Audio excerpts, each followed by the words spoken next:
Se a esquerda radicalizar esse ponto, a gente vai precisar ter uma resposta. E uma resposta ela pode ser via um novo AI-5, pode ser via uma legislação aprovada através de um plebiscito, como ocorreu na Itália. Alguma resposta vai ter que ser dada, porque é uma guerra assimétrica. Ele está vendo o fantasma ao meio-dia, né? Onde é que está esse movimento a que ele se refere? Não é fantasma. Eu acho que ele não está vendo fantasma. O que ele está vendo... Não tem esse movimento que ele está gostaria de ver. Até dizendo. porque esse movimento aconteceu em 2013, durante um governo da ex-presidente Dilma Rousseff aqui. Aliás, a ex-presidente Dilma Rousseff começou a cair para muita gente a partir de 2013. Não que não possa ocorrer a partir de agora, não que não possam ocorrer manifestações contra o governo Bolsonaro, contra quem quer que seja. Agora, daí a imaginar que há um movimento orquestrado por parte da esquerda para tentar... Olha, sinceramente, mas a gente precisa... essa é a minha opinião, claro, enfim, e respeito todas as outras em contrário.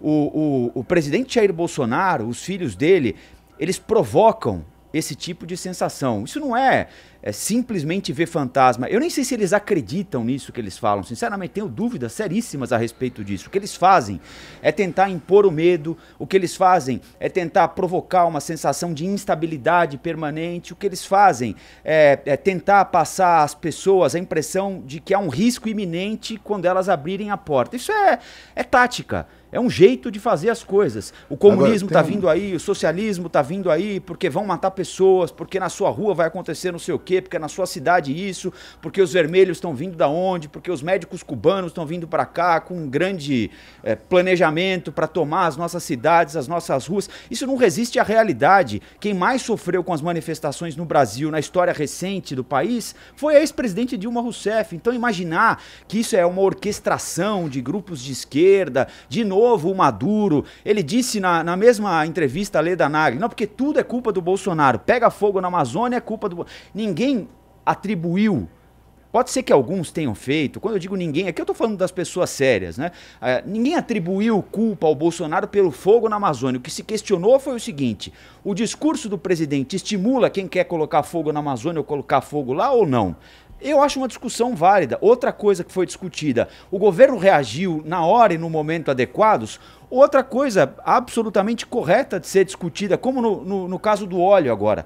Ninguém falou que foi o governo Bolsonaro que foi lá e jogou um latão de óleo no mar, mas discutiu sim. Bom, o governo reagiu na hora adequada, é uma discussão completamente pertinente. Bom, e agora surgiu uma dúvida aí que me parece pertinente. Não, nós vamos falar disso, Cláudio, mas já que o Rafael falou aí, né, sobre as manchas de óleo, agora já surgiu uma suspeita que possa ser do pré-sal, hein?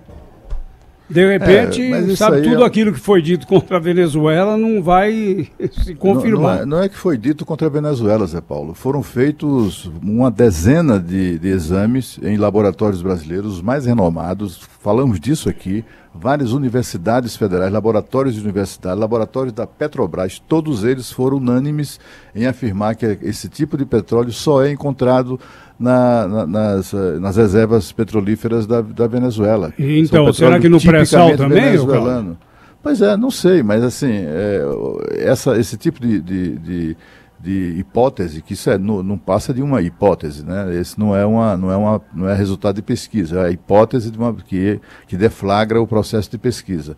Não passa de uma hipótese. Eu acho que, por enquanto, continua sendo a principal suspeita o derramamento proveniente de navio. Agora, só para me dar o meu palpite aí sobre essa questão do Eduardo Bolsonaro.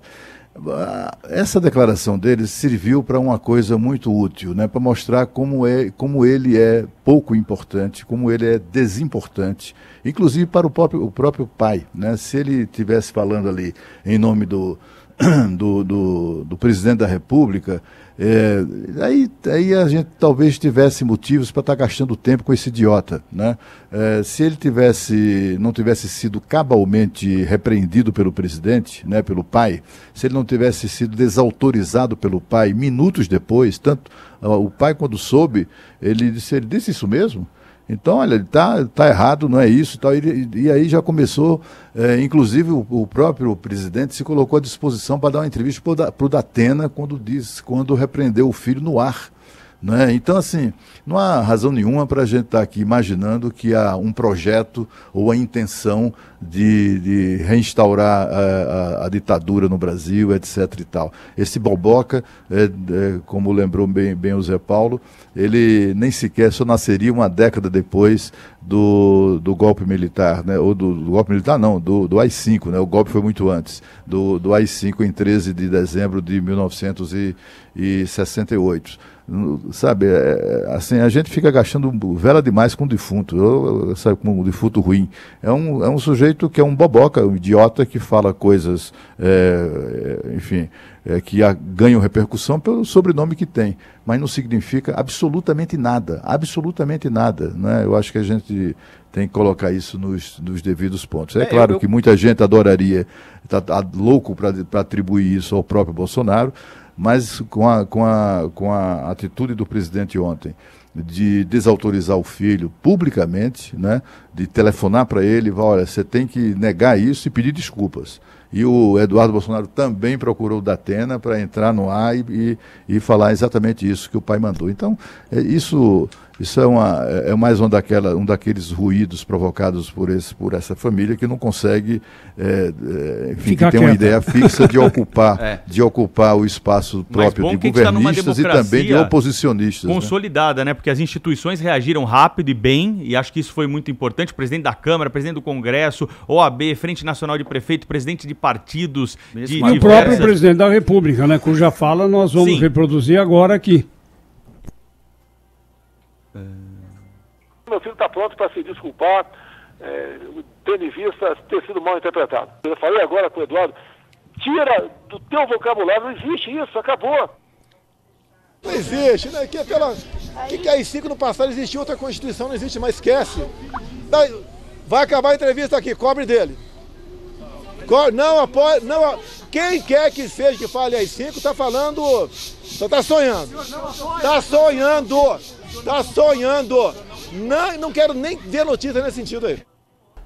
Bom, nós temos instrumentos legais, constitucionais, né, Cláudio Humberto, Pedro, Rafael e Thaís, caso haja essa agitação aí que o deputado, eu não sei, inventou, né? O deputado, inclusive, criou um ótimo pretexto para que a rapaziada aí saia às ruas para protestar contra, por exemplo, o absurdo que ele disse, né? Na verdade, ele procurou criar um pretexto para convulsionar mesmo o país. É uma lástima que isso está acontecendo. É claro que o governo tem informações bem concretas, o presidente, inclusive, já falou sobre isso antes, até mandou de fora, recomendou que as Forças Armadas ficassem em estado de alerta, etc. e tal, porque há informações dos órgãos de inteligência do governo de que se articula mesmo alguma coisa semelhante aqui no Brasil, Black Bloc, aqueles bandidos mascarados, né? Covardes, né? Se mascaram porque são covardes. Essas pessoas estariam se articulando, eles têm informações sobre isso. Mas e daí, né? Isso é próprio do processo democrático mesmo. Toda democracia tem que ser suficientemente sólida, e as suas instituições e tudo mais, e seus instrumentos, para enfrentar situações como essa. Eu só quero, para encerrar da minha parte esse assunto, pontuar que acho que isso ganha maior repercussão pelo fato de hoje o Eduardo Bolsonaro ser filho do presidente da República e pelo fato de você recorrer a entrevistas relativamente recentes do presidente da República e encontrar a mesma opinião, né? Exato. Então você vai ao pai e encontra a mesma coisa que os filhos reproduzem hoje. É claro que hoje ele tem uma responsabilidade maior, é presidente da República, mas se a gente for ao fundo ali, vai encontrar no DNA a mesma coisa, basta procurar a entrevista, basta procurar os elogios do presidente da República, o coronel Brilhante Ustra, basta procurar entrevistas um pouquinho mais distantes do presidente da República, dizendo, quando eu chegar lá, se não fechar o Congresso não tem jeito. É claro que ele não vai fazer isso, que mudou, que ganhou a eleição, mas basta voltar à eleição e lembrar que ele falava que se ele não vencesse a eleição, a urna estava fraudada. Então, esse tipo de questionamento permanente, né, às vezes é mais claro quando diz, precisa de um novo AI-5. Às vezes é um pouquinho mais velado quando diz, se eu não ganhar a eleição, a fraude está confirmada. essa permanente contestação às coisas, né? Eu, diferentemente de você, Rafael, eu acredito, e o que me preocupa é que a percepção que eu tenho é que o Eduardo, o Carlos, eles realmente acreditam no que eles estão falando, né? Então é uma paranoia que quem está no poder não pode ter paranoia, tá certo? A gente sabe historicamente o que aconteceu quando quem está no poder tem paranoias de perseguição, tem paranoias de inimigos e tal. O que me preocupa é porque, se realmente for real o que eu estou dizendo aqui, eles vão ter muita dificuldade de entender que eles podem estar sendo os inimigos do próprio pai, né, do próprio governo. Então, é essa preocupação que eu tenho. Do ponto de vista da economia aqui, eu sempre tento trazer uma visão mais pragmática. A gente ouviu a Alessandra Ribeiro ontem trazendo um dado, que é um dado relevante, que é um indicador que mede o grau de incerteza dos empresários de vários setores com relação à economia. O grau de incerteza continua muito alto. Isso tem impedido decisões? Não tem impedido decisões, mas tem adiado decisões. Ontem eu tive uma longa conversa com um cientista político, o Cristiano Noronha, da Arco Advice, que me ajudou a desenhar um pouco o cenário do que está acontecendo no Brasil, e o que ele ressalvou foi isso, foi dizer, olha, Thaís, não está impedindo a decisão de investimento, mas pode adiar. E não é só por causa do ruído, porque tem uma pauta no Congresso Nacional que depende de uma estabilidade política, depende de um equilíbrio institucional, porque são reformas extremamente sofisticadas, né, que vão demandar muito conhecimento, muito estudo. Os deputados e os senadores que se debruçarem sobre essas PECs que o governo quer mandar, pacto federativo, regra de ouro, que é um enfrentamento que a gente nunca teve antes. Essas regras ficaram escondidas lá porque a gente nunca teve que tocar nesse tema. E agora que a gente chega para essa pauta muito complexa, a gente precisa ter serenidade, precisa ter responsabilidade. Então, a decisão de investimento do tamanho que a gente quer, do tamanho que a gente precisa, com esta segurança macroeconômica que eu chamei a atenção aqui, e que é consequência de uma série de medidas e de mudanças que foram acontecendo, não este ano, mas desde o governo Temer, desde 2016, que foram criando essa segurança que eu chamei a atenção aqui, tanto fiscal quanto econômica dos juros e da inflação. Isso não foi uma coisa de 6 meses, 10 meses, é de 3 anos para cá, para que a gente não perca essa oportunidade, porque o grau de incerteza vai diminuir quando, especialmente aquele investidor que vai olhar para o Brasil e vai querer fazer uma obra de saneamento, vai querer fazer uma obra do setor de energia, transporte, rodovias, que é obra que leva 2, 3 anos para ficar pronto e 5, 10 anos para começar a se pagar. O empresário precisa ter a certeza, como eu falei aqui no começo, de que a regra não vai mudar, de que há uma segurança institucional, inclusive do ponto de vista da justiça. Né? Foi dada, né, Thaís? Ontem, se isso aí foi um teste, a reação das instituições então, tomara que seja. Então, o Brasil está vigilante, o Brasil está preocupado. Então, essa vigilância. A minha única preocupação essa é isso. Essa resposta também foi dada para o mercado. Né? Então, que a gente supere isso. Né? Novamente é para lembrar, né? Isso aí foi mais uma estupidez de um filho do presidente.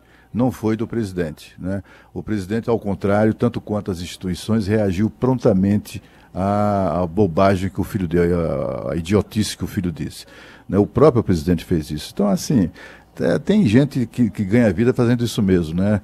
Fazendo a projeção do caos, né? Mas é aquela, como na mitologia grega, são aquelas previsões de catástrofe que nunca se confirmam. Mas o Brasil, a gente não está falando de previsão, Cláudio. Eu não estou falando sobre o que você disse, eu estou falando que uma avaliação que eu faço do processo todo. Eu não estou comentando você, sabe? Eu estou comentando, enfim, o quadro, né? Uhum. Então, assim, o fato é que, apesar dessas pessoas...